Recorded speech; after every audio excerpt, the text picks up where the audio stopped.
To survive, the girl concealed her breathtaking beauty, willingly tending to the newcomer under her unwavering, dedicated care. The grim fate of her execution was unexpectedly rewritten, and she captured everyone's hearts. On that fateful day, a remarkably special girl arrived at the orphanage. The entire room was instantly captivated by her radiant beauty. Leah stood frozen, completely lost in a daze. She realized in a heartbeat that this was none other than the Duke's daughter. Is this some kind of twisted joke? Why is she surfacing here? Calling only yesterday, she was still a top-secret agent at the intelligence headquarters, but after an entire week without a single mission, she feared she'd been sidelined. She stormed into the office to demand answers, but the man brushed her off and dumped her on a colleague. Following the leads in the intelligence report, Leah successfully infiltrated the Duke's formidable mansion. Deep within her mind, the Duke's icy, piercing gaze haunted her, but years of elite professional training allowed her to regain her composure and analyze the scene. The army mobilized at midnight. Clearly something monumental was unfolding, as the mansion's massive gates soon swung open. A magnificent, ornate carriage drove in with bold authority. Then 2 figures clad in black stepped down. The Duke wore a rare smile and personally welcomed them. They were far from ordinary guests. Just as Leah prepared to scout further, she was abruptly halted by the press of a razor-sharp blade. The newcomer was the Duke's formidable eldest son, Lucio. If you refuse to reveal your true identity, Leah was paralyzed with shock. Clearly, her colleague had explicitly confirmed that Lucio wouldn't be present today. It looks like I've been set up for a fall. She feigned a desperate attack to create an opening for escape, but Lucio saw right through it. Under the sheer weight of his powerful assault, Leah's mask was slashed away. How could it be you? How did things spiral to this? A flood of memories surged back. Her secret identity was now completely and utterly exposed. In that moment, she wanted nothing but to vanish, but the second she turned to flee, the girl's body was ruthlessly pierced by magic. Seeing this, Lucio lunged forward to catch Leah, crying out her name for the first time in his life, but it was already far too late. He was consumed by a hollow, endless regret. However, all of this was merely a dark conspiracy woven in a dream. Leah continued to struggle against the nightmare until a ray of sunlight broke through. Only then did she slowly drift back to consciousness, staring dazed and confused at her surroundings, the tattered, worn-out curtains, and the rhythmic creak of the bed. These were the dismal sights of the orphanage she loathed. She realized she had been reincarnated. Then Leah followed Emily toward the dining hall. Feeling no hunger at all, she quietly handed her meal to the child beside her. This small act of kindness was immediately spotted by Thomas. Relying on his intimidating and hulking build, he aggressively forced Emily to surrender the food. Leah wasn't about to stand by and let him have his way. While the confrontation escalated, a silver-haired youth approached them. "Are you actually looking to get scolded by the director? Don't you dare meddle, Jack." Thomas was livid. These 2 spineless losers never dared to speak up. What the hell is wrong with them today? To save face, he stomped over and snatched the bread away. Witnessing this, Leo was ready to pounce and teach that bully a lesson. But Emily desperately held her back. She was terrified that if Leo retaliated, things would take a turn for the worse. Leo had no choice but to back down for now. When the time for afternoon chores finally arrived, Leo finally felt it. This gnawing hunger was no joke, but having just been reincarnated, she had zero appetite. At that moment, Jack sauntered over and interrogated Leo. "Why were you dense enough to just hand your bread over to someone else?" Leo remained silent. Then Jack pulled out a piece of bread and signaled for her to take it, claiming he'd just toss it in the trash otherwise. What an arrogant brat. But honestly, thanks for the save. Just then, the director's shrill voice echoed from the courtyard. The 2 followed the crowd outside. Leah instantly recognized the child in the director's arms. It's the Duke's daughter, Diana. Could this really be a mere coincidence? The more Leah dwelled on it, the more utterly absurd the situation felt. But the first major turning point of her new life might just be this fated encounter with Diana. In her past life, Diana was a permanent fixture at the orphanage, weeping at the slightest thing, which caused everyone to keep their distance from the fragile little girl, including myself, yet strangely, Diana refused to stop clinging to me. If I hadn't been so cold back then, marrying the Duke wouldn't have sparked such vile rumors. If I hadn't been so detached, perhaps the Duke wouldn't have raised the orphanage later. And I wouldn't have ended up a beggar overnight. Driven by this, she eagerly stepped forward and asked the girl her age. Diana held up 8 fingers and whispered she was 4 years old. Looking at the girl's tiny grime-covered hands, Leah instinctively reached out for them. "Let's go. Come take a bath with me," she said, heading toward the makeshift bathroom. Leah gently helped the girl scrub the dirt from her small face. To her surprise, Diana was incredibly cooperative. Her submissive, obedient demeanor was truly heart-wrenching to witness. Once the grime was washed away, Diana's breathtaking beauty was fully unveiled. Shimmering purple hair and striking blue eyes. Anyone with eyes could see she's of ducal blood. The director is always calling us idiots. It seems the director is actually the biggest fool of all. Then Leah continued cleaning Diana, but the girl's tender porcelain legs were littered with ugly scars. Perhaps overwhelmed by shyness, Diana began to grow restless and fidgety. Leah spoke softly, telling her there was nothing to fear. "This is the only way to truly heal those wounds of yours." Expecting the girl to simply blow on the injury, something unexpected happened. A vibrant surge of blue mana suddenly manifested around her legs. A mere moment later, Diana's legs were restored to the smoothness of baby skin. Thank goodness my master drilled magic into me in my previous life. But back then, because my mana reserves were so low, I rarely dared to use it. Strangely, after using it this time, I feel completely revitalized and replenished. Then Diana suddenly rushed into her arms. The warmth of her tiny body made Leah, who had only just been reincarnated yesterday, feel an overwhelming sense of peace. But that relief was fleeting, as a new wave of anxiety washed over her. It turns out a week from now is the exact day the Duke sends his men to the orphanage. Because the greedy director planned to sell Diana to slavers, he hid her away for himself. Because of that treachery, the entire orphanage was framed. Leah decided to expose the truth early, to forcefully change the dark course of the future. In the dead of night, the two of them lay huddled in bed, but deprived of her usual bedtime fairy tale. Diana couldn't fall asleep at all. The little girl stared blankly at the glimmering ruby resting on Leah's chest. This was a precious pendant she'd worn religiously since before being abandoned at the orphanage. She had vowed to wear it until the day her birth parents finally appeared. But now, to her horror, she realized it had somehow become cracked. The sight left Leah absolutely heartbroken. Diana, wise beyond her years, quickly comforted her and told her not to cry. "You look so breathtakingly beautiful wearing it. You know, this was the very first time anyone had ever praised her beauty. When she was younger, Leah would look in the mirror and think she was gorgeous, with those flowing, vibrant locks of long pink hair and those strikingly gentle pink eyes, yet the people around her never offered a single compliment. She dismissed it as jealousy and moved on. But when she overheard her best friend praising someone else's hair, Leah couldn't stay silent. "Wait, is my hair not beautiful to you? Yours, honestly. Aside from the texture being decent, this dull, short brown hair has absolutely nothing to do with the word beautiful." That blunt statement left Leah completely stunned. Her water bucket spilled onto the ground in shock. Peering through the puddle, she checked again and again. It was undeniably, clearly pink. Afterwards, she obsessively questioned strangers about her hair and eye color.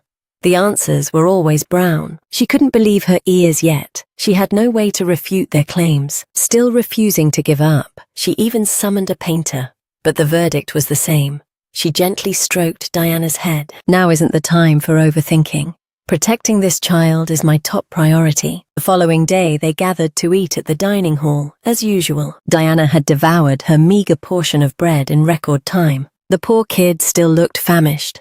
Reluctantly, Leah felt forced to give up her bread once more. She told herself the kid was still growing and desperately needed the extra food. "I can endure the hunger." But by the afternoon, she was reaching her limit. So starved, she couldn't even sense basic mana. She still had to trek to the riverbank to do laundry. But the moment she caught a glimpse of Diana's radiant smile, she felt a sudden surge of renewed energy coursing through her. Later, as she scrubbed the clothes, she was interrupted by the rhythmic sound of sword practice nearby. She turned her head to investigate the source. To her utter surprise, it was Jack, who had been honing his sword skills here since he was a boy. No wonder he eventually rose to become one of the 3 great knights of the entire empire. It seems he was always destined to be the most loyal knight, standing by Diana's side. Their sneaky voyeuristic behavior didn't escape Jack's sharp eyes for a second. "What are you 2 weirdos hiding back there for?" Leah felt a wave of intense embarrassment. She was forced to step out. Seeing this, Jack let out a heavy sigh and questioned Leah. "Why on earth did you give your bread away to someone else again today? That brat is filthy and eats way more than her fair share." He then pulled out half a piece of bread and tossed it toward Leah. "Quit constantly worrying about feeding everyone else. Make sure you actually eat your own damn portion for once." Then he shifted the lethal point of his spear toward Diana. Leah quickly changed the subject, asking Jack if he was out here practicing his swordsmanship. "Is it because you're dreaming of becoming a knight?" But right now, he lacked that grand ambition. He just wanted to be a mercenary, even if it meant sacrificing his honor. At the very least, it was a way to rake in some serious coin. Leah couldn't resist teasing him, claiming he had the soul of a true knight, so he should quit dreaming of being a sellsword. Keep grinding. His secret dream was finally laid bare. Jack was left utterly speechless, his face flushing a deep crimson. Afterward, he hoisted the heavy water bucket and led the way, clearing a path through the brush for the 2 of them. "Because of your incredibly soft heart, he was once the only soul brave enough to protect Diana. Perhaps because she pushed the pace, Leah's legs felt like lead. By then, Diana was also exhausted and begged Leah to carry her. Hey, are you trying to work this poor girl into an early grave?" Then Jack knelt down and commanded both of them to hop on his back. They honestly thought he was just joking around, but the madman actually followed through with it. Fortunately, they didn't cross paths with a single soul on the trek back. As they prepared to part ways, Leah offered her sincere thanks to Jack, a boy who was technically younger than her. Yet he had been looking out for her since the moment of her reincarnation. Then Leah grasped Diana's hand, ready to head inside, but they were instantly cornered by the director. "You realize it's past curfew right now, don't you?" The director stared Leah down and demanded to know her age. After discovering the girl was a mere 8 years old, the director flashed a sinister, bone-chilling smirk and hurried away. Leah didn't give a damn about his creepy behavior. Whatever, the old creep is about to kick the bucket anyway. The Duke will be arriving shortly. After discovering Diana and Jack hidden away in the attic, he'll end the old man's life with a single ruthless strike. Meanwhile, back at the Duke's sprawling mansion, several scouts were reporting that not a single trace of the young lady could be found in any orphanage or alleyway across the empire. "Scour every inch for me. Even the outgoing ships must be searched without exception." He recalled that haunting day a few weeks ago, when his daughter vanished during the festival. He had convinced himself they would recover the girl in no time, but up until this very moment, there is still absolutely no news. Late that night, once Diana had drifted into a deep sleep, Leah slipped out alone and stealthily crept into the director's private study. She began frantically scavenging for any scrap of evidence, but within the ledgers, aside from some blatant proof of embezzlement, there was nothing substantial. Then Leah focused her mental energy to manifest her magic, sensing a strange magical fluctuation hidden beneath the rug. Concealed inside was a lavish, precious box. After prying it open, she flicked through the notebook to investigate and stumbled upon a chillingly familiar name written inside. "I remember hearing this name back when I served at the Intelligence Bureau, the notorious slave trader who once sent shockwaves through the entire empire." Every single detail was meticulously recorded within those pages. All the old director's depraved, shady dealings. Leah immediately ignited her dormant magic and began magically duplicating the contents, but in that instant, blood suddenly began to trickle from her mouth. Due to the reckless overuse of mana, her body had hit its breaking point. Yet she finished the task through sheer extraordinary will, a true life-saving miracle. A few days later, she was back to scrubbing the orphanage floors as if nothing had happened. Ever since that harrowing incident in the director's office, her body had managed to recover almost entirely. Just as she was casually exchanging words with her friends, the director abruptly materialized and berated the duo for their laziness. What an insufferable nuisance. Now move and bring that newcomer brat to my office. It appears today is finally the day the Duke arrives. Leah frantically rushed to locate Diana, preparing to make a desperate escape, only to find the poor little girl completely caked in mud. She couldn't help but worry. Fortunately, it was just a clumsy tumble. But in that exact moment, the director had already hunted them down. Hand that girl over to me this instant. Leah pulled Diana into a protective embrace, with zero intention of surrendering. Then Jack stepped forward as a human shield for the two of them. The director was consumed by a blind, murderous rage. He struck Jack with all his strength, sending him crashing to the floor. Then he ruthlessly locked all three of them in the cramped attic. You miserable brats can rot in here. The second the door slammed shut, Leah immediately began examining the wounds inflicted on Diana. Thankfully, her injuries were only superficial, but Jack's condition was a far more grim story. He had slipped into a deep state of unconsciousness. Rotting here isn't an option. A few stray rays of light from behind sparked an idea. Then she began using every ounce of her strength to smash through the wall. Even though the Duke would inevitably investigate this hellhole, she couldn't predict what dangerous variables might ruin everything. Fortunately, her desperate efforts weren't in vain. The rotted wooden boards finally gave way. While I'm gone, please look after him. I swear I will bring your father here. Fueled by that singular conviction, Leah leapt down. At that precise moment, the Duke arrived at the gates. He noted he hadn't expected such a loophole in the mountains. But according to the Knight Captain's thorough search, the young lady's whereabouts remained a total mystery within the facility. Fine work. Now drag the director out here to face me. Coinciding with the director's panicked appearance, the children were all forced to kneel on the dirt, awaiting their fate. Though there was no sign of the young lady, the director's behavior was incredibly sketchy, especially his hostile attitude toward the orphans. Then the Duke stepped forward and demanded, "Have any of you encountered a girl with purple hair and blue eyes?" The children didn't dare answer immediately. The director was visibly trembling with anxiety, frantically barking at them to speak up quickly, and they all replied in a chilling unison, "We've never seen her, sir." At that split second, a massive surge of raw magic suddenly erupted, creating a powerful, undeniable resonance with the Duke himself. He immediately interrogated the director, demanding entry to search the orphanage's interior personally. Following the invisible tether of the magical guidance, he discovered Leah collapsed on the cold ground. He wondered why a mere child was here, wielding such immense magical power, while her life hung by a fraying thread. In that frantic moment, Diana's piercing cry echoed through the air. Following Leah's desperate plan, she wailed just as the crowd below peaked.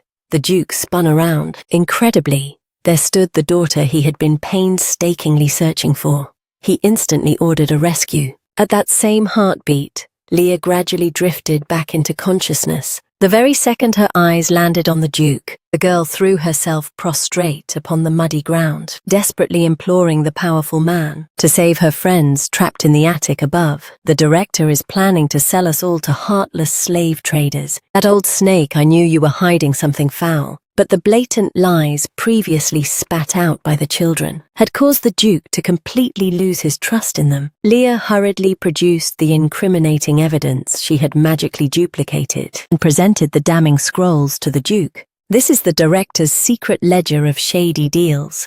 Embezzlement and bribery are rampant. But these children are innocent. They only resorted to lies because they were paralyzed by terror. Please deliver a fair judgment, Lord Duke." At this pivotal moment, the orphans began to weep one by one, pinning their last hopes on the Duke's salvation. "I understand you are all officially cleared of guilt. Thank you, Your Grace. I simply did my duty. The one who truly deserves execution is another. Drag that man away." She had successfully altered fate and saved the children of the orphanage. But she now found herself forever entangled within the household of her sworn enemy from her previous life. Not long ago, Leah's calculated and timely intervention averted the catastrophe, where the orphanage would have been purged by the Duke's hand. Diana immediately scurried over to fret over her big sister's injuries. Her tender, caring expression left the hardened knights in absolute awe. The pampered princess who usually threw fits over the smallest things actually possessed such a gentle side. The girl before them was truly built different. Then the Duke softly stroked his daughter's tear-stained face, commanding her to finally return to the estate with him. At the mention of going home, Leah's expression clouded with sadness. During their brief time together, she had already come to cherish Diana, as if she were her own flesh and blood. Diana felt the same bond. She begged her father to bring sister Leah home too. The doting father naturally surrendered to his precious daughter's request, but now Leah was spiraling. She didn't want to usurp the spot that rightfully belonged to Jack. It's fine, you can bring the boy along as well. Leah realized she had nowhere else to turn in this world, and finally made her choice for the sake of Diana's future and for the preservation of her own life. The carriage slowly rumbled toward them. Tess immediately leapt from the carriage, eager to personally meet the savior of the young princess. He pulled out his family crest and offered it to Leah. "It's my failure for neglecting to protect the princess. Please accept this. I will face my pathetic punishment upon my return." Punishment is indeed inevitable. For now, just take the crest. Leah had a distinct impression of this man. In her past life, he became the vice commander under Jack's foster father. After the chaos, they all boarded the carriage. The opulent, luxurious interior made Leah feel like a total outsider. But when she glanced back to see the children of the orphanage waving their final goodbyes, she felt a secret wave of relief.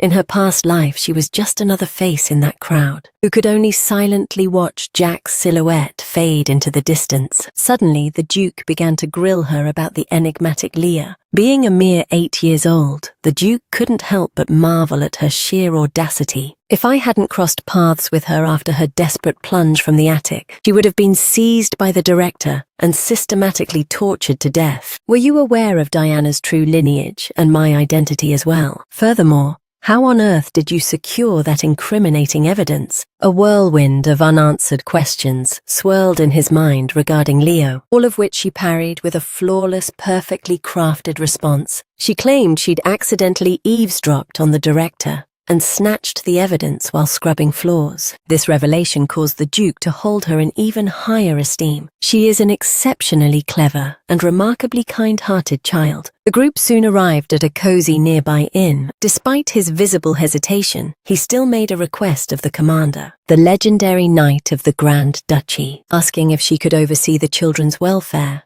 Seeing the Duke's awkward grimace, the commander gave a swift, disciplined nod of agreement. By this time, sequestered in their room, Leah and Diana had finished bathing and began to savor the luxury of warm, honey-soaked milk. The commander suddenly burst through the door, bearing a bundle of fresh, clean clothes for the two of them. But her sharp eyes accidentally caught sight of the raw wounds on Leah's hands. After learning it was the director's handiwork, the commander vowed to take Leah to the temple for healing. After all is said and done, her own mana was strictly forged for combat and lacked any restorative properties to mend Leah. Those words hit Leah like a bolt of lightning, serving as a massive wake-up call. The woman standing before her was her ultimate idol from her past life, the magic swordsman, Bianca, born as nothing more than a discarded illegitimate daughter, but through her god-tier swordsmanship and lethal combat magic, she clawed her way to the title of Count. To have such a legendary figure personally tending to her was a massive stroke of luck. Your only mission for the moment is to eat and drink your fill. Following that, the two sisters changed into their pristine new outfits and headed to the dining hall where the Duke had been waiting. "Hurry now, sit and eat." Just as they were beginning to enjoy their lavish meal, Bianca made a sudden grave announcement. She was forced to return to the Grand Duchy immediately. An urgent, high-priority matter was summoning her back to the capital. "I understand completely. Once we are settled at the Duke's mansion, I shall see to it that you are repaid." Having barely spent a moment with her hero, they were already being forced to part ways. Leah's emotional state was an absolute complicated wreck. Before making her exit, Bianca turned and looked directly at Leah, asking if she had any desire to accompany her. The question left every person in the room completely floored. "Bianca, just what are you implying by that?"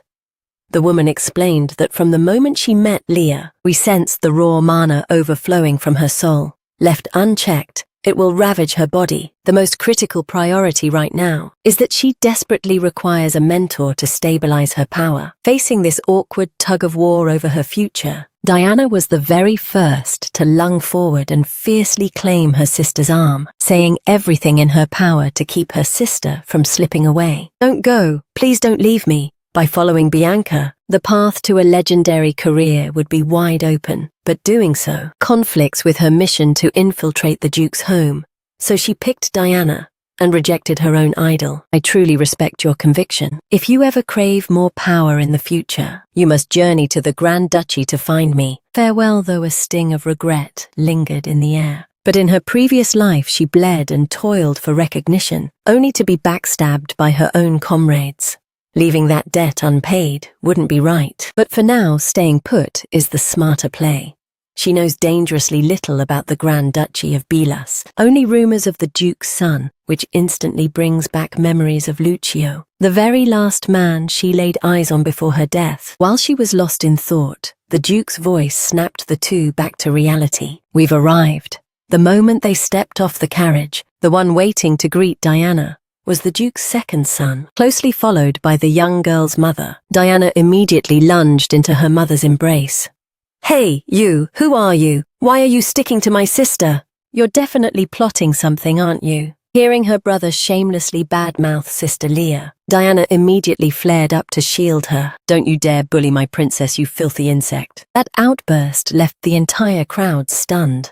Of all the things to mimic, she copied the director's vile tone. "That piece of trash again. Once he confesses everything, I'll personally rip out his tongue." The mother hurriedly stepped in to intervene, strictly ordering her son never to use such foul language in front of the children. After being briefed on the horrors that unfolded at the orphanage, the Duchess was overwhelmed with gratitude. Seeing his sister being snatched away, Ellen refused to back down and tried to call the girl back to his side, but he was completely ignored. He's basically invisible in his own home for now. Then the Duchess commanded that their guest of honor be treated with the utmost care. "Oh, come along and draw a bath, change into fresh clothes.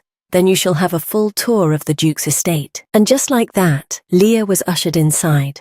Diana excitedly pulled out a fairy tale book. It had been far too long since she'd heard a proper story. She was desperate for her sister to read her a chapter, but was interrupted by the Duchess. She had a specific destination in mind for Leah. Diana stubbornly insisted on tagging along as well. However, the Duchess was cunning, suggesting that if she wanted to play with Leah, she should decorate her room first. Diana fell for the trap instantly.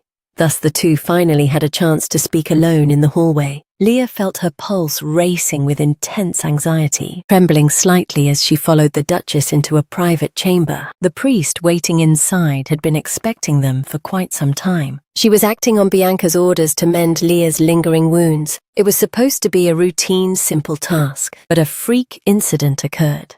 The priest's divine power refused to flow into Leah's body. The Duchess gently comforted the startled Leah. "There is no reason to be so discouraged. We will simply summon another priest." But Leah knew this was merely masking the symptoms, rather than purging the root cause. Then the Duchess turned around and playfully popped a piece of chocolate into Leah's mouth. "Don't dwell on it too much, keep your chin up."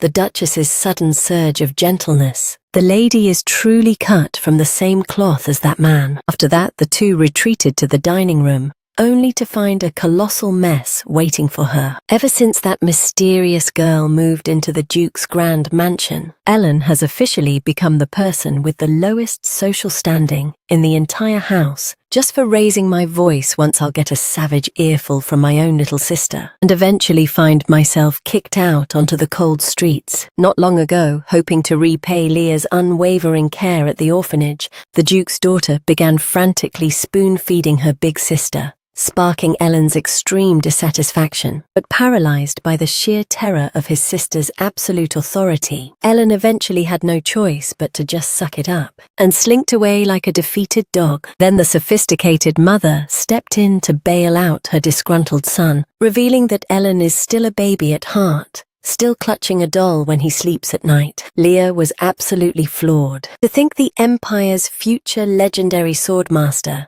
has this kind of hidden hobby. Due to the relentless non-stop eating Leah's stomach was now completely at its breaking point.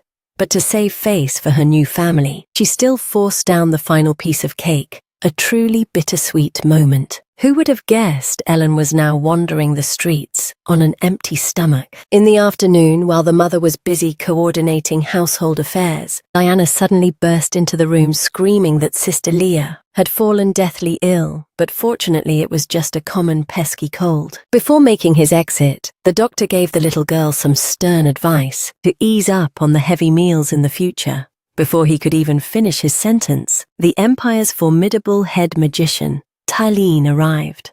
The mother requested that he personally oversee Leah's treatment. Mending this wound was nothing more than child's play for a master like Tylene. Yet he remained deeply suspicious of the situation, wondering why there was such an overwhelming surge of mana inside Leah's body, which acted as a barrier so the priest couldn't even channel a drop of divine power earlier. A few days later, the Duke returned. Upon their meeting, the man immediately interrogated the Duchess regarding the young child's current health condition. After digesting the cause of her illness, he looked deep in pensive thought and then posed a counter-question, whether the Duchess truly intended to keep Leah by her side permanently. Even though their time together had been brief, she possessed an aura somewhat reminiscent of Bianca herself. Realizing the child was still battling her illness, the Duchess prepared to head back to the room, but at that exact moment, the heavy door was suddenly pushed open. Leah walked quietly toward the entrance. The Duke knew instinctively this child had something of great importance to say to him. Then he signaled for the Duchess to step out for a moment, creating a private space for the two to converse. He reported to Leah that the director and every criminal named in her secret ledger were all handed heavy, ruthless sentences a few days ago. But that wasn't all Leah wanted to hear. She desperately craved news of Jack. He has officially made a full recovery and will come to visit in the next few days. Is that all? Then Leo addressed the Duke with a loud, firm voice. Jack is a hidden gem with immense untapped potential. Back at the orphanage, he trained relentlessly every single day. The Duke merely offered a nonchalant smirk. He instinctively saw right through what Leah was trying to imply, but at this moment he was far more intrigued by Leah's own ambitions, regarding her own destiny rather than worrying about someone else. You must be aware of your unique physical state. Your mana capacity is extraordinarily high. It would be a waste not to study. I am prepared to sponsor your education. Leah understood the hidden implications. Perfectly accepting sponsorship from a high-ranking noble would essentially transform her into the Duke's personal property. This didn't align with her ultimate master plan. What she truly craved was to live a life of absolute freedom after departing from this estate. So she quickly improvised a plausible excuse, claiming her only wish was to remain by Diana's side as a humble maid. This seemingly aimless chatter caused the Duke to knit his brows in annoyance. I see, how remarkably arrogant. Then Leah bolted out of the study. Feeling a wave of unease, she instinctively accelerated her pace, only to collide with Ellen, who had just returned. He roughly seized Leah's arm, demanding to know why she was emerging from his father's private quarters. Was having Diana and his mother's support not enough for her? Amidst his rage, he noticed how fragile the girl's arm felt. His aggressive tone suddenly lost its edge. Leah immediately began to explain her presence, stating that she had been seeking an audience with His Grace the Duke, because a dear friend was arriving at the mansion. His name is Jack, a truly honest and upright knight. Understood. By the way, your hair is a complete mess. This sudden, unexpected gentleness caught Leah completely off guard. It's been a long time. Hearing the familiar resonance of Jack's voice, Leah immediately lunged toward him, releasing all the suppressed longing that had built up all this time. So is this your friend? Seeing another man's arm draped over Leah, a flash of cold, sharp jealousy flickered in Jack's eyes, recalling how in their previous lives, the two of them were an inseparable duo. So what exactly is the situation here? Just then Tess materialized. Ellen redirected his mounting frustration toward his own brother. This lowly commoner couldn't even fulfill his duty to protect the princess. What reason do you even have to show your face back here? Tess remained as stoic and calm as ever, bluntly and stoically acknowledging his own catastrophic failure. This response only irritated Ellen further, but he was left speechless. Then another figure appeared in the corridor. Stepping into the light, he adopted a condescending, mocking tone, once again doubling down on Tess's utter incompetence. I suppose I truly am a worthless individual, but let's be clear, the vice-captain isn't exactly a saint either. Just as the tension reached a breaking point between the two, the vice-captain shifted his verbal assault toward Jack. Commoners ought to just stick to scrubbing floors. Why do you insist on playing at being a knight anyway? He's still nothing more than a mere child. After finishing his scathing lecture, the vice-captain felt a surge of satisfaction and turned to leave.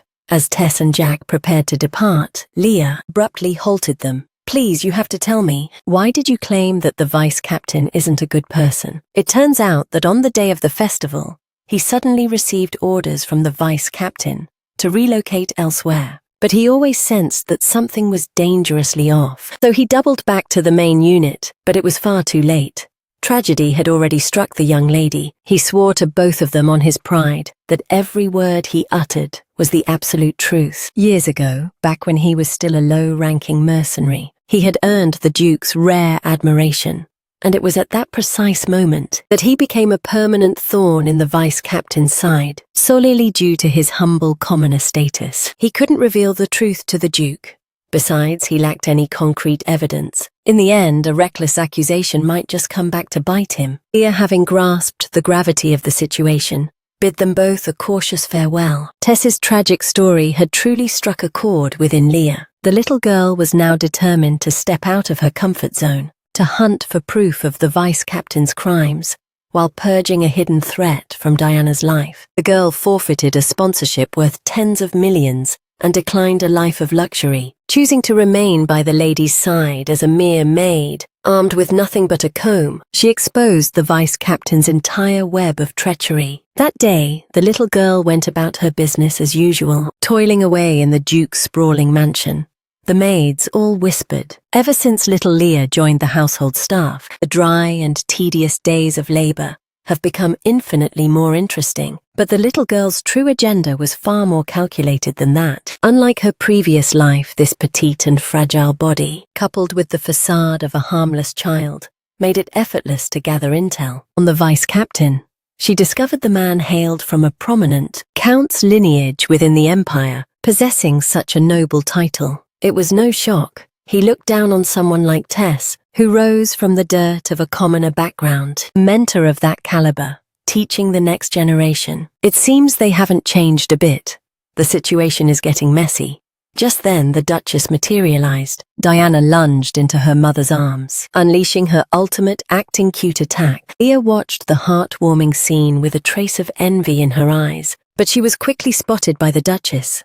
However, the comfort only lasted a fleeting moment. She decided to head out and find Jack to vent her frustrations. After all, he was the only person she could truly call a friend right now. As Leah stepped into the hallway, she found a pack of boys surrounding him. Her childhood friend was being mocked for his commoner roots, taunting him that only a stray mercenary like Tess would ever take him in. Jack stoically ignored them, but was met with a fist as massive as a sandbag. Heartbroken for him, Leah hurriedly rushed forward, using her own small body to shield him from the bullies, just as Jack had once shielded her and Diana.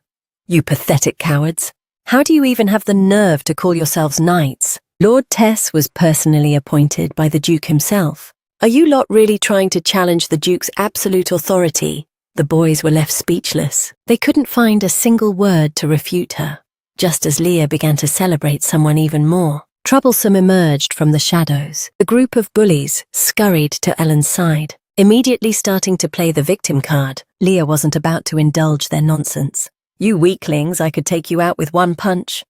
Her cocky tones silenced the yard. Then Leo directly singled out a lucky victim from among them. The prize for this duel, the victor gets one wish granted by young Master Ellen. The boy eagerly snatched the wooden sword, ignited the clash. But unexpectedly, Leo didn't even flinch. Jack was terrified that an unarmed girl like her would get shredded. But Leo was far from defenseless. She was packing a secret weapon, a comb, Wait, isn't that just the tool used to groom your sister's hair? What kind of joke is this? With a fragile arm and a literal comb, how do you expect to walk away with a win? Then Ellen grabbed the boy's shoulder and hissed, "Go easy on her, don't you dare leave a scratch." With those words, the duel was officially underway. For a tense moment, neither side made a move. "What's wrong, scared?" "Then it's my turn." With a smirk, Leah lunged forward with explosive lightning speed, delivering a precise, devastating blow to the boy. This display of raw power left Ellen absolutely shook. "You've got to be kidding me. Hey, wake up. I told you to put on a show, not catch a nap on the floor. Since I'm the victor, don't you dare forget our deal." Leah had stumbled upon a secret while working, a long-forgotten overgrown garden hidden in the Duke's backyard. She frequently retreated here to stabilize her volatile magic. It was the perfect stage to entrap the vice-captain. Exactly as planned, the vice-captain soon materialized in the secluded spot. The man instantly realized Leah had played Ellen to lure him here. "You cunning fox, bewitching the lady wasn't enough. Now you're coming for the young master too. Actually, now that you mention it, I really should offer my thanks, Lord Vice-Captain. If it wasn't for your treacherous meddling, how could I have ever secured a spot by Diana's side to kick Tess? Out of the picture, you actually dared to gamble with the young lady's very life." Leah's voice grew louder and more piercing. The vice-captain frantically signaled for her to pipe down. "Don't you dare spout nonsense without proof. Even if you're right, no one will ever know. Who would believe the desperate word of a mere ant? Enough."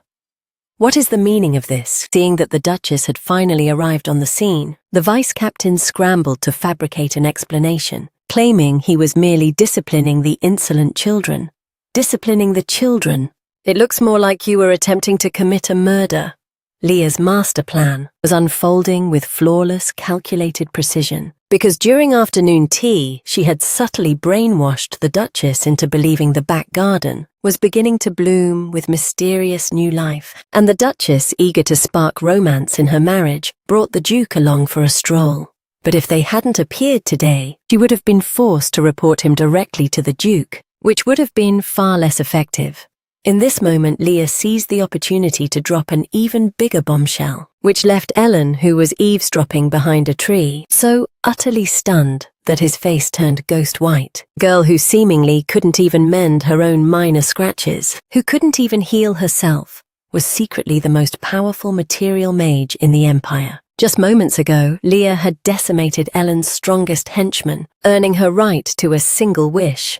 But seeing Leo demand a meeting with the vice-captain, he was visibly rattled. Yet to save face as the Duke's second son, he had to play along on the surface, but secretly tail her from the shadows, determined to uncover what game she was actually playing. Witnessing his own mentor getting caught red-handed, Ellen's heart became a chaotic, tangled mess of conflicting emotions. In the heat of the moment, the Duchess pulled Leah aside and rebuked her for such reckless behavior. "You are strictly forbidden from ever pulling a stunt like this again." The reprimand was stern, yet coming from the Duchess, it felt like a warm embrace to Leah, finally giving her a long-awaited taste of true motherly love. However, the underlying motive behind Leah's calculated move wasn't merely to exact cold revenge for Jack and Tess, but served as a down payment to repay the Duke's family for taking her in. In her previous life, driven to prove her absolute worth, she had meticulously memorized every file in the Intelligence Bureau,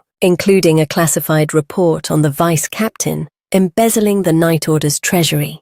Talk about a fated coincidence. The supposedly worthless mineral mountain that he purchased was actually discovered to be a massive vein of raw diamonds. This intel helped the Duke's family purge the traitor early. As a reward, the Duchess escorted Leah to the magic tower. The moment they crossed the threshold, the legendary head magician, Tarlene, caught her scent and teleported over. "Have you finally come to be my disciple, little Leah? When the Duke claimed you refused to be my apprentice, I thought he was joking. Snap out of it, Tarlene. Leah is here for medical treatment." Hearing that Tarlene unleashed his mana, in the mere blink of an eye, he mended the jagged wounds left by the vice-captain, restoring everything to its pristine original state. Only then did the realization hit Leah like a lightning bolt. This man was the one who stabilized her while she was out cold. Though his mana is immense, the sheer level of compatibility shouldn't be this overwhelmingly strong, right? Eager to impress Leah, they offered to take her to the Magic Tower's peak to play, but the climb is grueling. So they asked for Leah's consent to proceed. Why not just teleport straight to the top? That one sentence turned the mages into statues. Talin explained that such magic is legendary tier. You have to meticulously chant and manifest a complex magic circle. The incantation alone takes years of systematic study to master, let alone memorize. Leah was completely stunned. Isn't magic just something you trigger with a simple flick of the wrist? That's what the chairman drilled into me in my past life. He never breathed a word about the obstacles Talin was describing. As it stands, only one person alive can perform such a feat, the Grand Magician of the Empire. Leah's entire reality shattered. It turns out her fundamental understanding of magic was a total lie. On the trek back, shadows of doubt filled Leah's mind. According to the records, she knew that Grand Magician is none other than His Highness, the Grand Duke, the absolute ruler of the Grand Duchy of Burus. So what forbidden sect does my magic belong to? Or am I truly a once-in-a-millennium prodigy? But reflecting on it, having served as a ghost in the Intelligence Bureau for so many years, aside from the chairman's true hidden identity, there was virtually nothing in this entire world that escaped her knowledge. But ever since that final betrayal and her subsequent death, she realized she had been living inside a beautifully crafted lie. Shortly after, to bring the hammer down on the vice-captain, the Duke summoned an emergency meeting.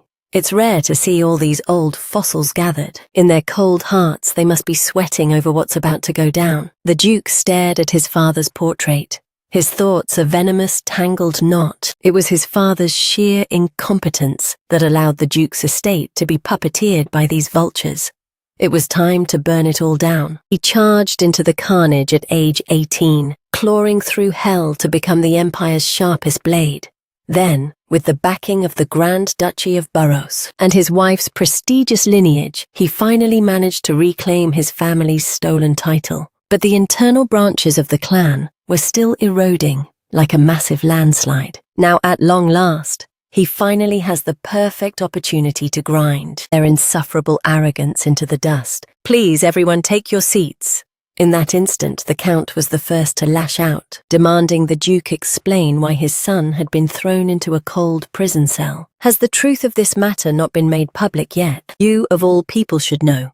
According to his direct orders, the vice-captain was escorted inside, looking completely dazed as he faced the assembly. This is an absolute farce. How can the Duke treat a knight of his own command so disgracefully? Utterly ridiculous. Is a man like him even worthy?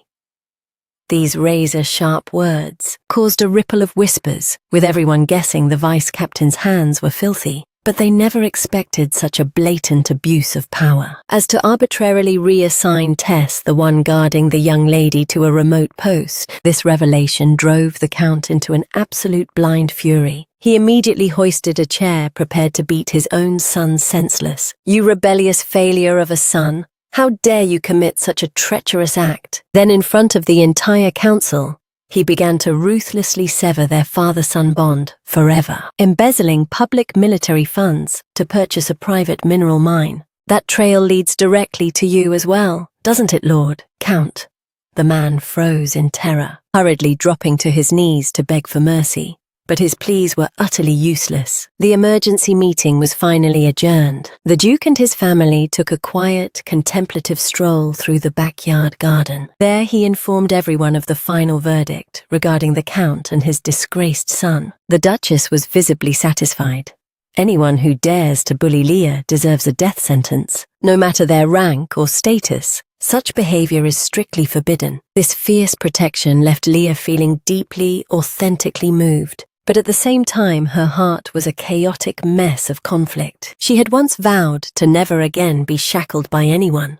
If that's the case, she must ruthlessly purge these feelings that she has no business harboring. But upon learning the Duke and his wife were departing for the capital next week, Leah's heart turned ice cold. Because she knew the Duchess was destined to vanish next week. She possesses a legendary beauty, that could literally topple entire nations. Yet only she herself seems to be blind to her own radiance. Therefore, the girl was often forced to endure cruel, systematic treatment. Not long ago, the Duke's household officially announced they would be bringing Lady Leah along for the move to the capital.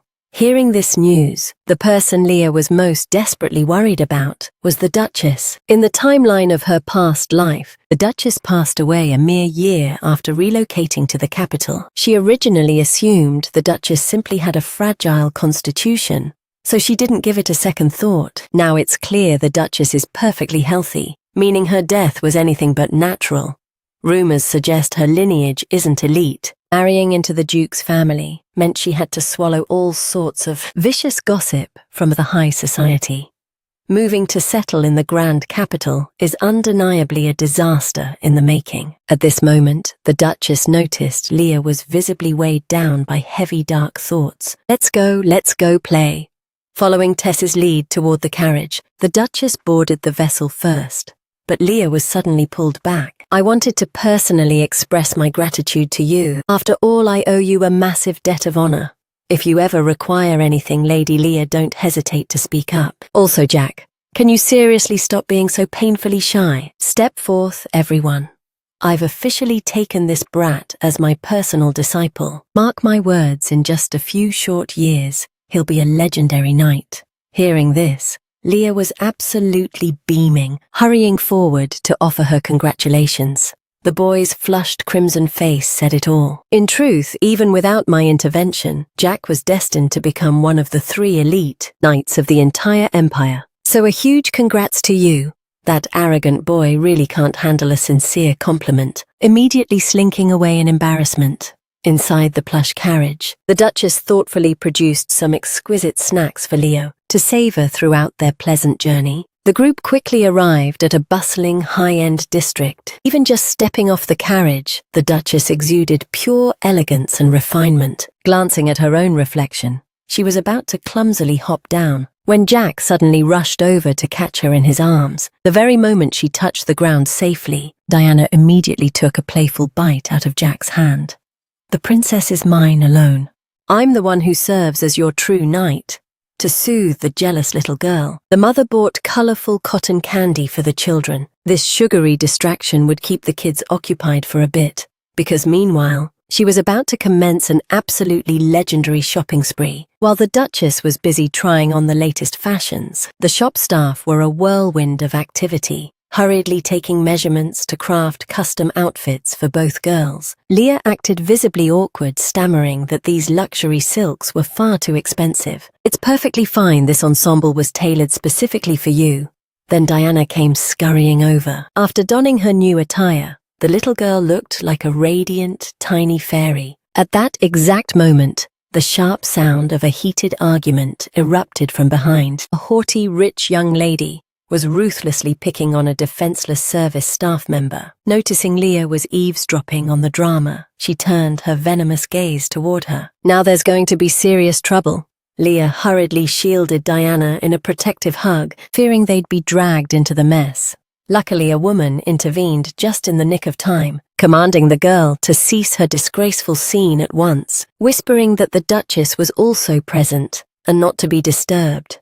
The rich lady was forced to swallow her pride, but because of that humiliation, she harbored a dark grudge against Leah. A few days later, Leah and Diana stepped out in their finished high-fashion outfits, preparing to make an appearance at the grand banquet. Even though the Duchess insisted she was an indispensable family member, her lingering insecurity still left her feeling heavy-hearted. Sister, please let me get just a little bit closer to you. Just as Leah was wondering what she was up to, Diana pinned a delicate pink hair clip onto her head. This suits your beauty so perfectly. Hearing those words, Leah was left utterly stunned. Then she immediately spun around.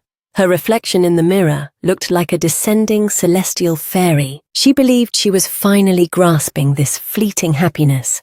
But reality dealt her a brutal, painful blow. The very moment Ellen appeared on the scene, he discovered that the precious gift he had given his little sister was now sitting prominently on Leah's head. Without a shred of hesitation, he charged over and violently yanked it off. This was the first time anyone had seen Ellen so truly enraged.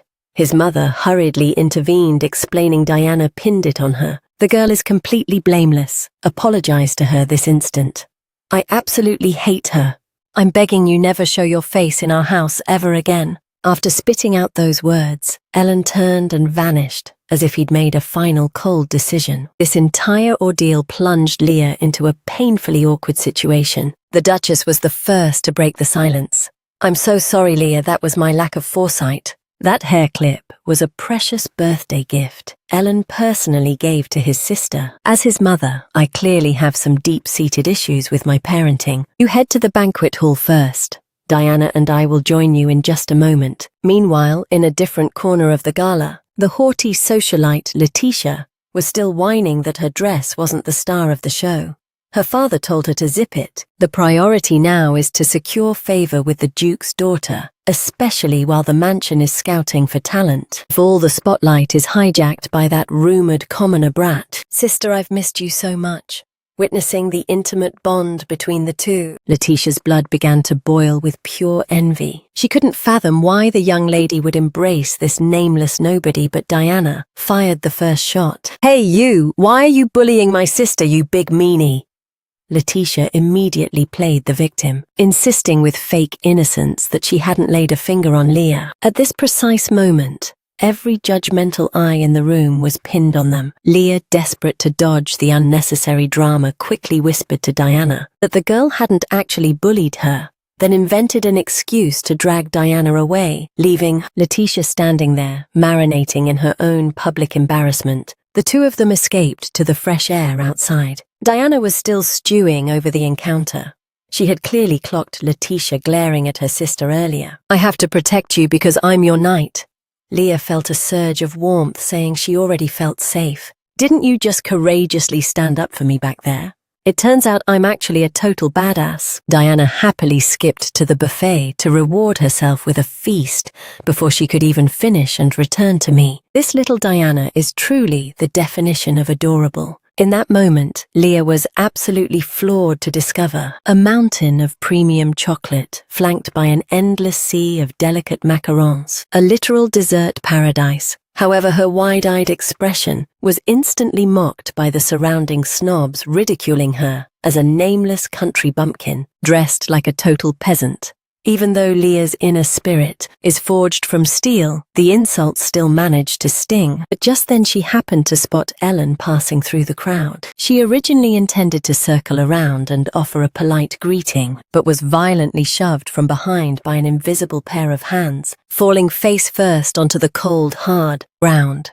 The scattered silver utensils sliced into her delicate skin. The Duchess caught wind of the commotion and rushed to her side. I'm perfectly fine. Madam, please don't trouble yourself. To avoid a public scandal, she suppressed the fact that she had been intentionally pushed, but Ellen, who wears his heart on his sleeve, wasn't about to let it slide. He had already caught the entire malicious act out of the corner of his eye. This absolute jerk, why did he shove Leah? We're good now. We're officially cool. Ellen and Leah had finally buried the hatchet and settled their grudge. Facing the overwhelming, crushing pressure from the entire ducal family, the wealthy young lady was paralyzed, trembling with pure terror. All because at the gala just moments ago, Leah had been framed and ruthlessly shoved down by a hidden villain. Fortunately, Ellen, standing guard nearby, had witnessed the entire crime. He immediately stepped into the fray to tear Letitia a new one. But his opponent wasn't exactly a pushover either. She exploited Leah's timid facade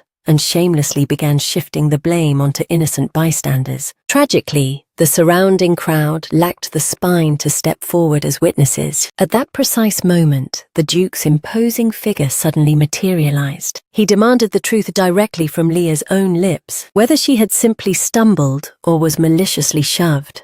To honor Ellen's unexpected kindness, Leah decided she would no longer hold back her silver tongue, confirming that a hand had indeed sent her flying, even if she lacked proof of the culprit's face. For a heartbeat, Letitia's racing heart, which was hanging by a thread, finally found relief, but only for a fleeting second. It turned out that in the chaos of her fall, a critical level up occurred. In her desperate scramble, she had shredded a corner of her attacker's garment. Anyone with eyes could see it was a match for the lace on Lady Z's own dress. Now let's see her try to wiggle out of this one. The crushing weight of the room shifted entirely onto the trembling Lady Z. Her parents caught wind of the disaster and rushed to her side. But the damage was already done, and it was far too late. This young lady's name is Leah, and she is an esteemed member of our ducal household. She is not a target that a person of your lowly status can afford to provoke. Buckling under the pressure, Letizia blurted out a pathetic apology and fled the scene. Hearing those protective words caused Leah's composure to finally shatter. Tears began to cascade down her face uncontrollably. "I'm so sorry, madame, I have ruined this expensive dress." "Hush now, this was never your fault. Besides, a ruined dress is nothing. We'll simply buy a new one." Then Diana came scurrying over. "Sister, it's all right. We'll go on a shopping spree for a new dress tomorrow, okay?" Looking at the family who truly cherished her, Leah vowed to be formidable and never let herself be treated as a doormat again. Back at the estate, Leah reflected, if Ellen hadn't intervened today, even with clear evidence, those spineless witnesses would have never dared to side with her. Status truly is everything. Suddenly Ellen appeared, commanding Leah to follow him immediately for a private word. "Didn't they already call a truce? I still feel like something is slightly off here. Eat up. I had this entire spread specially prepared for you." Though she was clueless about Ellen's true intentions, Leah, who hadn't touched a scrap of food all day, immediately entered beast mode. "I'm sorry. Could you repeat that? I realize I shouldn't have lost my temper with you like that before. Mother told me everything about how you shielded Diana at the orphanage. Initially I thought you were a schemer with a hidden agenda, but I was wrong. So I'm sorry, all right. If anything, I should be the one thanking you for standing up for me today." At the mention of this, Ellen flared up again. "Listen, if father wasn't there, I'd have dealt with her personally. The young master is actually quite the badass, so please try not to scold me so much in the future. Look at us, isn't this dynamic much better?" At those words, Ellen's face flushed a deep, embarrassed crimson. "It's not that I'm particularly cool or anything. It's obviously just because you're so ugly." Sure, whatever you say. Whatever the young master says is law." The young mage continued to hide her god-tier beauty, concealing her OP stats, just to remain by the young lady's side as a simple maid. From the very moment Leah and Ellen mended their bond, the Duke's mansion finally felt like a complete home. In the blink of an eye, Leah had already blossomed into a 9-year-old. Throughout this golden era, everything was evolving in a remarkably positive direction, until one fateful day, a mysterious woman graced the mansion with her presence. Though her every gesture exuded a refined elegance, her very aura was as chilling as a block of ice. "Allow me to introduce myself. I am the Duke's chief physician, Viscount Bardo." Leah's mind immediately began racing at full throttle. Rumors suggest that Viscount Bardo is a cold-blooded and ruthless tactician who utilized dark, sinister schemes to systematically eliminate her own siblings, ascending to become the most elite medical authority in the Empire. This was so incredibly abrupt, the Duke hadn't breathed a word about summoning a counselor. Then Bardo produced several mysterious leaves. "Do you have any inkling of what this is?" This tier of academic questioning for Leah, who possessed the vast encyclopedic archives of her previous life, was like a fish in water. She instantly unraveled the mystery and pointed out the singular defining trait that separates this from common garden weeds is the way its veins sprawl out like an intricate spiderweb. The room fell silent in awe as they began their intense deliberations. "Listen, little girl, are you familiar with any other rare medicinal herbs? Spill everything you know." Fortunately, the Duke stepped in to halt the interrogation. "That is quite enough. Make haste and begin researching cultivation techniques alongside the mages." "As you wish, my lord." Finally escaping the clutches of those obsessive researchers, the Duke also strolled over to join in on the excitement. "Could it be that you are my lucky star? The Duchess constantly reminds me that there is a lucky star gracing this household. Could she be referring to you if this herb is successfully cultivated?" Though the timeline of such a feat remains shrouded in uncertainty, when that day finally dawns, You shall be granted half of all the generated profits. Tell me, my little lucky star, what boon do you crave right now? Hearing that, Leah immediately voiced her true heart's desire. The following morning, Leah donned a pristine, brand-new made uniform. The young girl checked her reflection incessantly. Her rosy hair glowed with an ethereal beauty under the golden sunlight. It turns out the grand reward Leah coveted was simply this humble position. The Duke had anticipated her ambitions would be far loftier, perhaps seeking to master high-level sorcery. It seems I was vastly overestimating her greed. Leah clutched the high-quality maid attire, gifted personally by the Duke, and drifted into a pensive trance because the move to the capital was imminent. Yet she didn't quite feel prepared for the shift. Meanwhile, Jack and Ellen were bonding downstairs. After clashing wooden swords a few times, they had developed an unspoken brotherly bond. Ellen also probed for details regarding Leah's dark past at the orphanage. He was baffled. Leah and Jack had inhabited the same orphanage for years, but barely exchanged a word. Why did she beg my father to enlist Jack into the Night Order? Could it possibly be due to my stunning looks? Just as he was lost in his own vanity, Leah materialized right beside him, scaring the absolute life out of him. He let out a guilty, high-pitched yelp that lasted quite a while. Are you mentally prepared for our journey to the capital? Suddenly, Diana launched herself onto Ellen's back, scolding him for failing to act like a proper gentleman. How could you possibly bellow at Sister Leah in such a vulgar manner? Leah, come over here. You're riding in our private carriage. If you aren't by her side during this 15-day expedition, Diana might actually spend 16 days drowned in tears. As the carriage wheels began to churn, the Duke's household set off in a grand procession toward the capital, recalling that the man promised me that once we arrived, he'd grant me a private treasury and the title of investment manager, and right on schedule, the first massive installment of funds would be authorized the moment we touched down. It appears that ultimately reality clashed with my ideals. The bond between her and the Duke would endure for now, but Ellen's circuits seemed to have fried, suddenly becoming incredibly irritable, spitting out a few snide remarks before snapping his head to stare out the window. What on earth did I even do to trigger this guy this time? Earlier seeing him and Jack whispering in shadows already felt suspicious. Who would have guessed Ellen was actually seething with jealousy? After this, the situation will only grow more chaotic.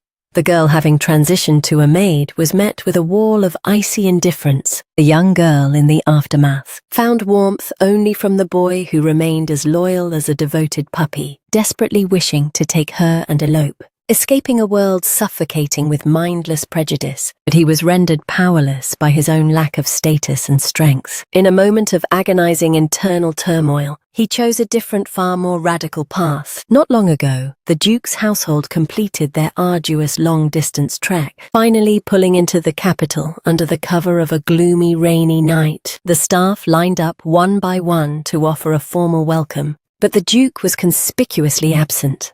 The Duchess hurriedly moved to explain. The Duke had been summoned to the palace for urgent state affairs and would be gone for days. She'd lead the children inside first.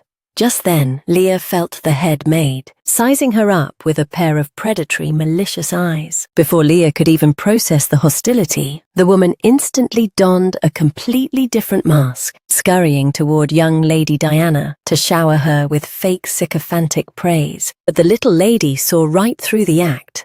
They say children possess a sixth sense for evil, so the moment the head maid neared, Diana recoiled behind Leah and burst into tears.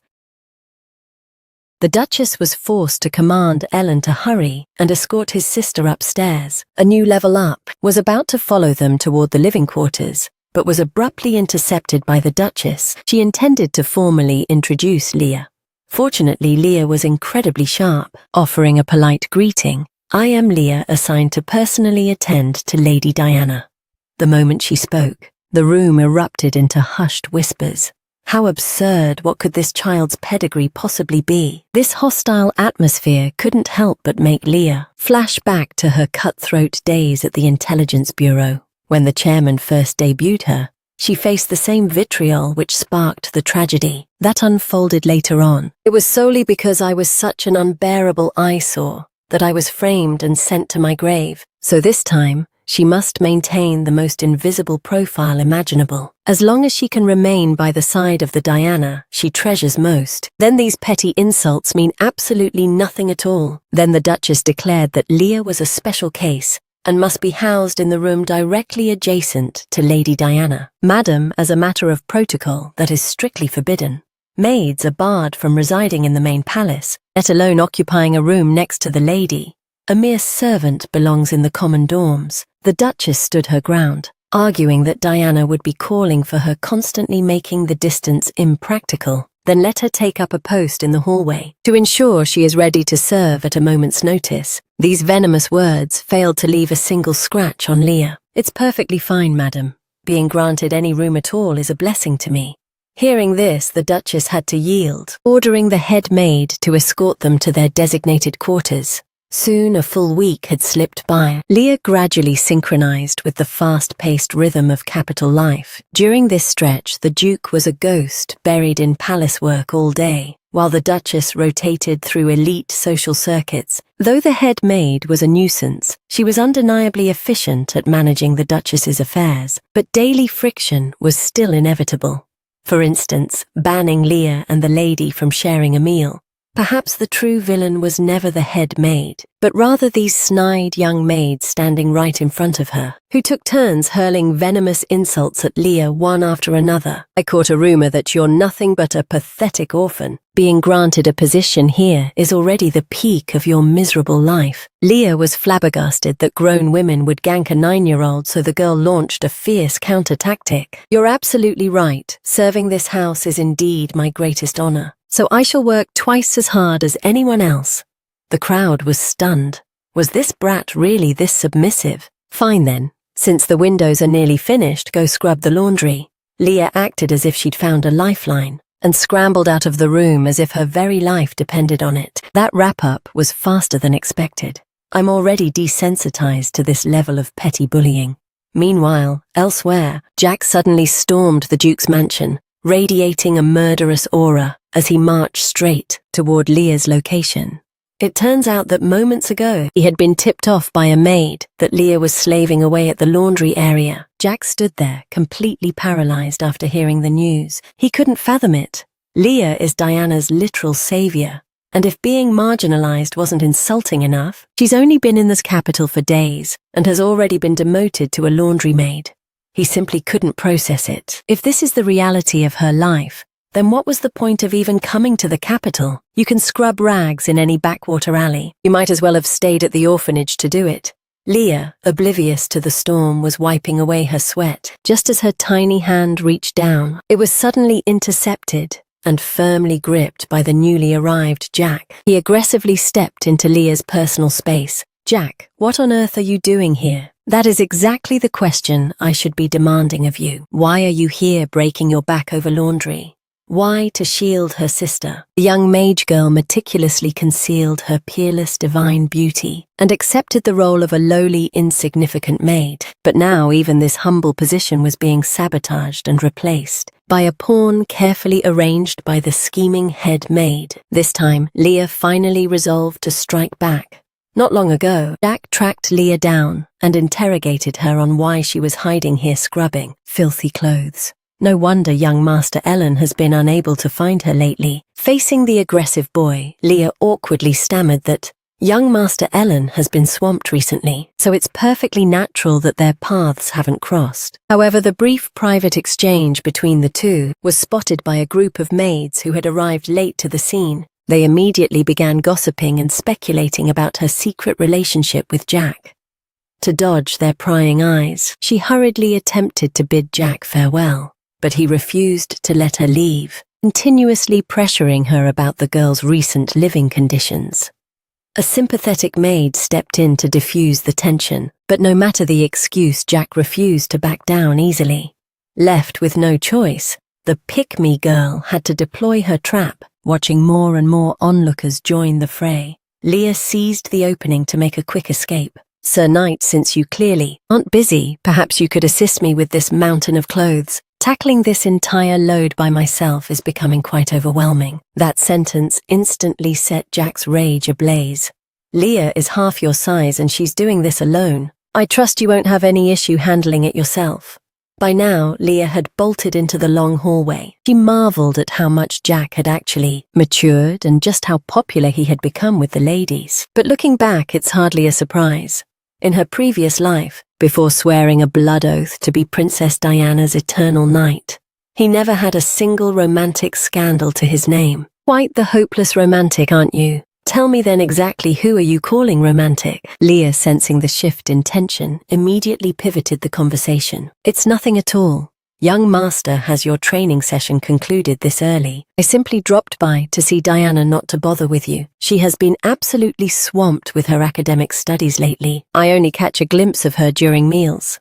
That's a fair point, since compared to other noble houses, Diana is starting her education much later. So in this regard, the Duchess was forced to compromise. Stop idling.